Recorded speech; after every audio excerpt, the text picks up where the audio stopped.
Айгүлмен араласуыңды доға.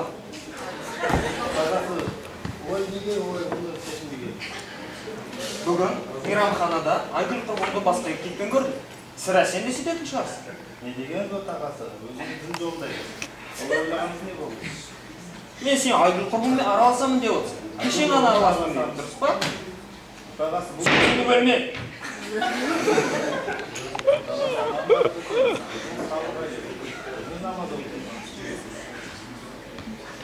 Мен айтқаныма сонда сен қарсы шыққанмын ғой. Қалай сонда қарсы шықпайсың? Мен айтқанымды біріншіден бөлдің.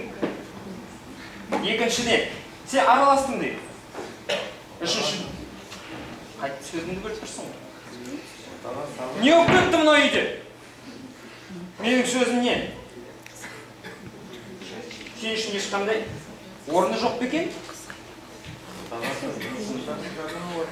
Менің жұмысымның бұл мәселеге қатысы жоқ.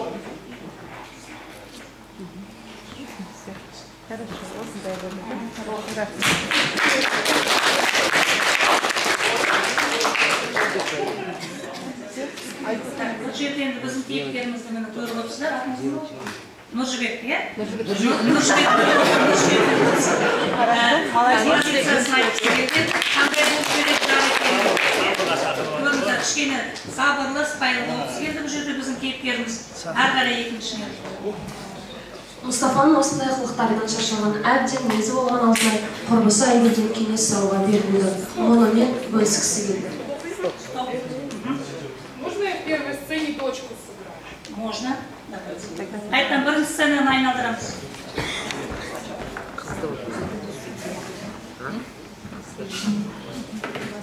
Ашулы Мұстафа үйге келді.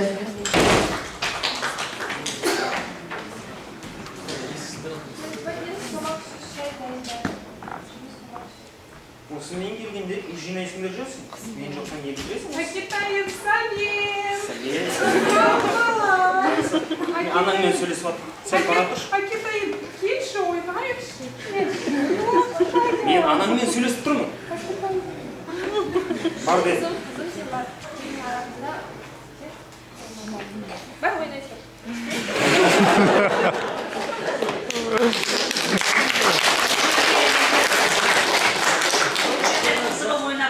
Анатольевнаға рахмет дейміз. Бұл кісі енді әкесін шығарғысы келгенде анасына жаны шығардай, анасына жаны ашып, әкесін кішкене алдауға тырысты.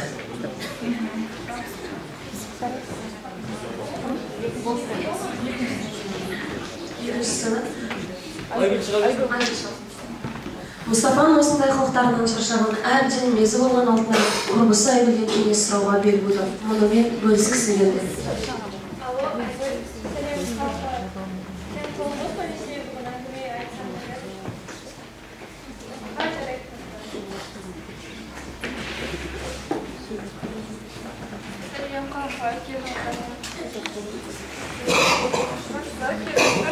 Не болса, жалғансы ба, что-то көңіл Сцена тоқтатылсын.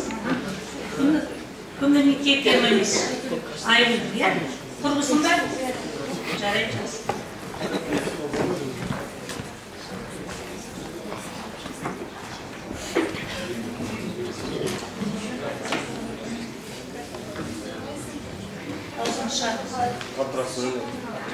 Даусын шарт.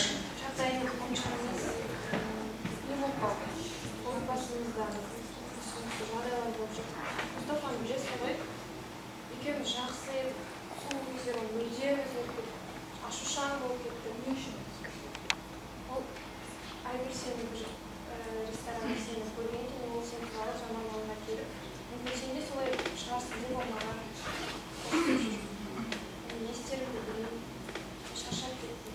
Онда арасында да ұрыс-керістер болады, сонда бәрі шыдап келген, бүгін шыдамым шегі жетті. Мен ажырасатын шығарым. Мүмкін ол қателескен шығар. Я ресторанда өзімнің жұмыстағы досыммен жай араласып, түскі асты ішкен едік, мүмкін соны көріп қалған шығар. Қателесіп. Олай ондай болып тұрады отбасында. Сен оған қатты абыржыма, барлығы жақсы болып кетеді. Бір-біріңді түсінуге тырысқан қайшы. барып, кішкене ашуыңды басып, ары қарай не болады, қандай жағдай болады, соны бақылағаның дұрыс. Мүмкін ол сенен кешірім сұрайтын шығар. Егер бұдан ары қарай ушығып жатса, ары қарай келе жатасың.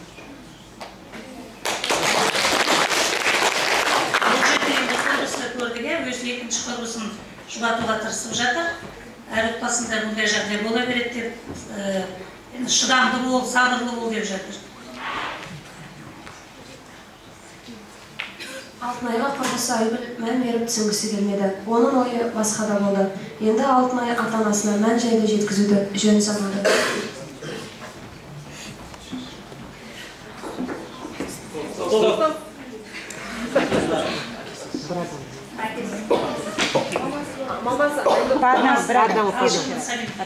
Нет, следующий раз.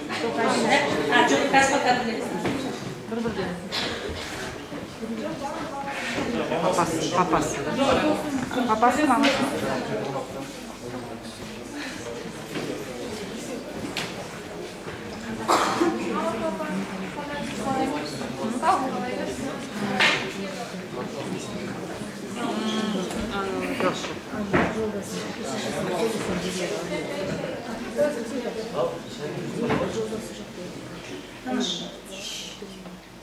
Қалай қызым, еще Мұстафа аяғын қалай.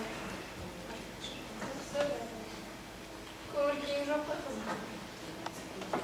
Мама, папа, осы уақытта мен сіздердің барлығын жасап келуге, тек жақсы жақ көрсетуге тырысып едім.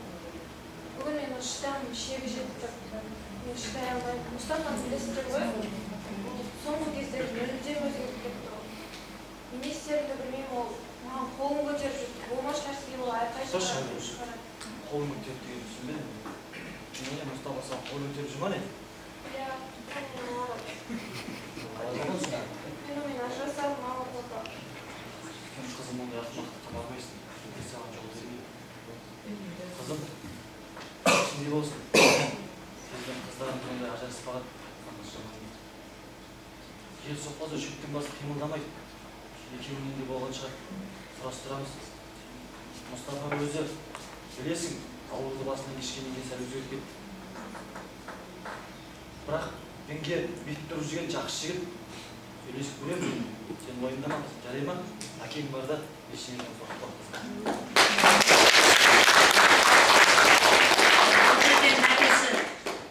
Қызын ажыраспа деп айтып жатыр. Қызын жақсы жаққа нелер беріп жатыр.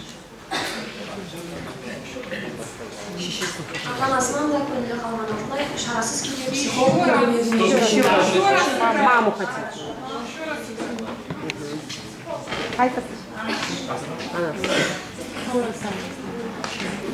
Алтынайға құрбысы Айгүл мән беріп түсінгісі келмеді. Оның ойы басқада болды. Енді Алтынай ата-анасына мән жайды жеткізуге тырысты. Қызым қалай?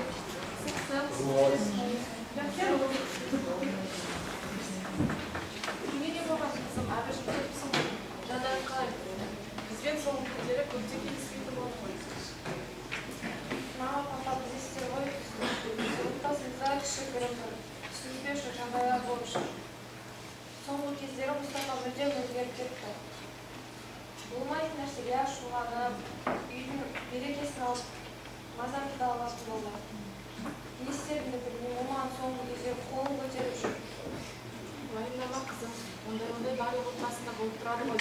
Алла тағала барлық қиындықты тек оны көтере алатын адамға береді. Сен оны уайымдама. Біз кезінде әкең екеумізде білесің ғой, көптеген отбасылық жағдайлар болған. Оның барлығын көтеріп біз осындай үлкен шаңырақ көтеріп отырмыз. Сен оны уайымдама қызым. Барлығы жақсы болады. Мұстафа жақында ғана өзі оңалып келе жатыр, сен оның жағдайын ойла. Балаларың бар ортада, жай ғана ажырасып кете салуға болмайды ғой. Ондай нәрсені ешқашан ойлаушы болма. Сіз қалай ойлайсыз?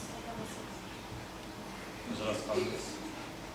Мен тірі тұрғанда олар өте оңдай жолына жол бермеседі. Егер ажырасып болса,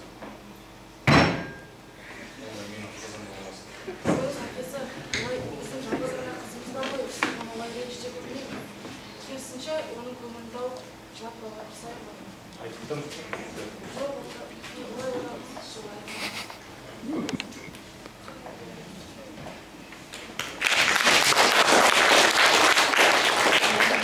Анасы өз қызын жұбатып жатыр.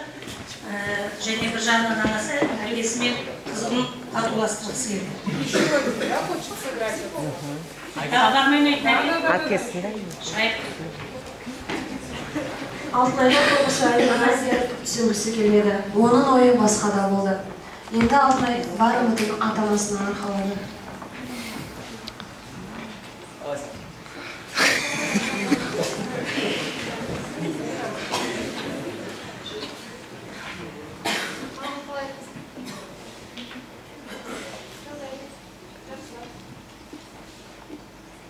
Көңіл күйің жоқ қойсын. Мамам мамадан шаршап кетті. Осы Мұстафа екеуміз арамызда соңғы кезде түсіністік жайлар көп болып жүр. Ол маған соңғы кезде қол көтеріп, болмашы нәрсеге ашуланып, үйіміздің шырқын алатын болып, не істерімді білмей, мен оны ажырасатын шығармын, ажырасамын. Ажырасқа? Не болсын да?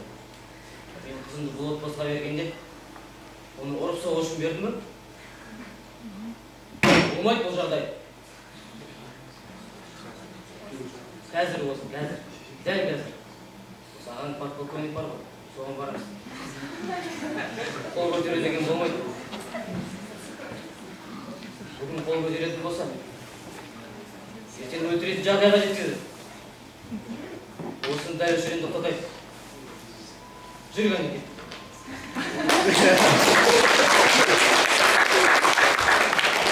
Бұл жерде әкесі енді Мұстафаға сабақ бергісі келді, что олай қызымен болмайды деп, себебі қол көтеруге тағы басқа жағдайда әкеледі.